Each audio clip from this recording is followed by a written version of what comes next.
पर भारत में ही नहीं बल्कि पूरे विश्व में अलग अलग डेट तारीख में मनाया जाता है। और आज का दिन एड्स दिवस, जो कि हर शिक्षण संस्थान से लेकर के अस्पताल में या अच्छे अच्छे जगहों पे ट्रेनिंग दी जाती है। दोस्त, एड्स एक ऐसा बीमारी, खतरनाक बीमारी है जो HIV से संक्रमित होने वाला रोग है, जिसका पूरा नाम होता है एक्वायर्ड इम्यून डिफिशियंसी सिंड्रोम, जो कि इसमें वायरस होता है ह्यूमन इम्यूनो डिफिशियंसी वायरस। ये वायरस से जो संक्रमित हो जाता है उस घर का कहर ढहा जाता है।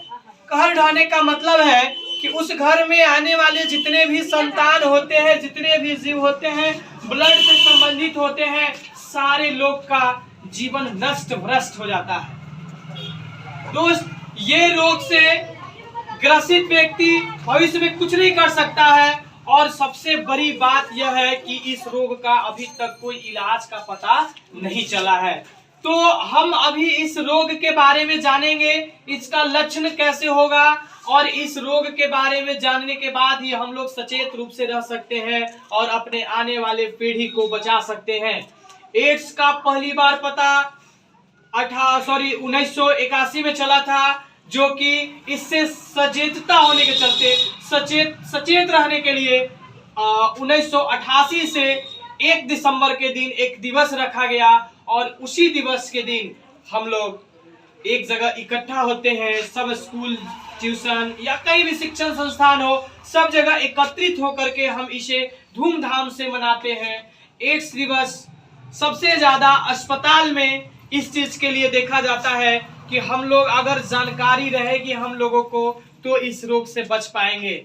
या कहीं सबसे ज्यादा ये एड्स का फैलाव मरीज के साथ होता है कि यदि किसी का ब्लड का जरूरत है या कोई ब्लड डोनेट कर रहा है या किसी को ब्लड की गेन कर रहा है, ब्लड की बहुत ज्यादा जरूरत है, तो ब्लड जो मिल रहा है तो क्या उसमें HIV का मुहर है या नहीं है, हम ये लोग देखेंगे जरूर। और जिस व्यक्ति को यदि एड्स की रोग अगर हो जाता है तो इस रोग को अनेक लक्षण देता है, जैसे लगातार आपको बुखार रहेगा, सर दर्द करेगा, चक्कर हमेशा आएगा, आपके कमजोरी लगातार आते रहेंगे, आंख के आगे उठने बैठने पर अंधेरा छा जाएंगे और आपका दिन पर दिन वजन घटने लगेगा। समझिए कि आपका शरीर का सर्वनाश कर देगा।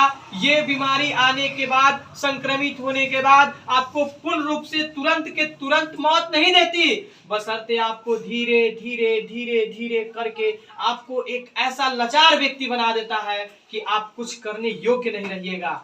फिर इसके साथ साथ अगर इससे बचना है, और ये बीमारी सबसे ज्यादा बताए ब्लड के आदान प्रदान से होता है। जैसे नाई के पास हम लोग बाल बनवाने जाते हैं, दाढ़ी बनवाने जाते हैं या मुंडन करवाने जाते हैं, तो हो सकता है कि वहां पे अनेक आदमी का आवागमन रहता है।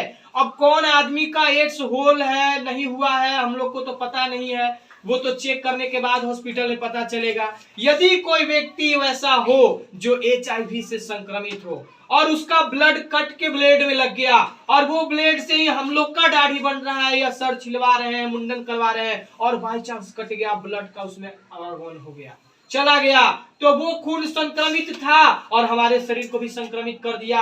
हम ब्लड लेकर के, संक्रमित ब्लड पूरे शरीर में लेकर के चले आए अपने परिवार के पास। हम अपने परिवार के पास चले आए, हमसे जो भी संबंधित बाल बच्चा, वाइफ जो भी होगा, सब संक्रमित हो जाएगा।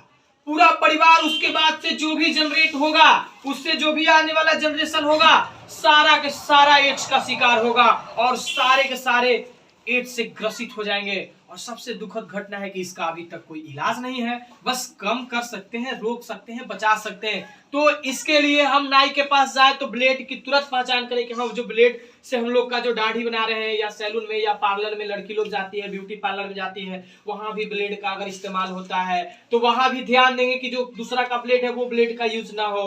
हम लोग जाते हैं उसका, अब डॉक्टर के पास जाते हैं, इंजेक्शन लेते हैं, तो वो एक सुई जो है, एक बार इंजेक्शन दिया, हो सकता है कि 10 रुपया 5 रुपया के चलते, हो सकता है कोई वैसे डॉक्टर होते हैं जो 2 रुपया बचाने के चलते भाई को भाई दे दिए। नहीं, भाई माए बाप किसी को वो सिरिंज से की सुई नहीं देना चाहिए। इस पर आपको रोक लगाना चाहिए कि नहीं, हमें दूसरा इंजेक्शन लगाइए, क्योंकि उसी सुई का, उसी इंजेक्शन का आप लोग प्रयोग करेंगे कि जो एक बार उपयोग में लाने के बाद उसको नष्ट कर देना है, उसको फेंक देना है। ठीक है।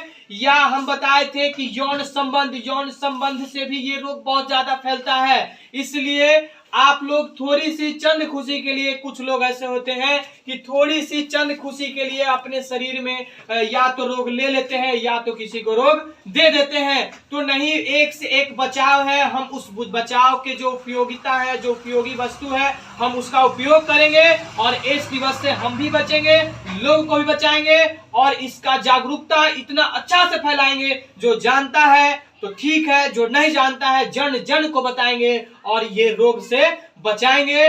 और इसका प्रतीक है लाल रिबन, जो क्रॉस टाइप का होता है, इस तरह से लाल रिबन होता है। और हम उम्मीद करते हैं कि आप लोग इस जागरूकता में साथ देंगे। आने वाले भविष्य में आप लोग एड्स दिवस के बारे में जागरूक होकर के जन जन को बताएंगे। Thank you.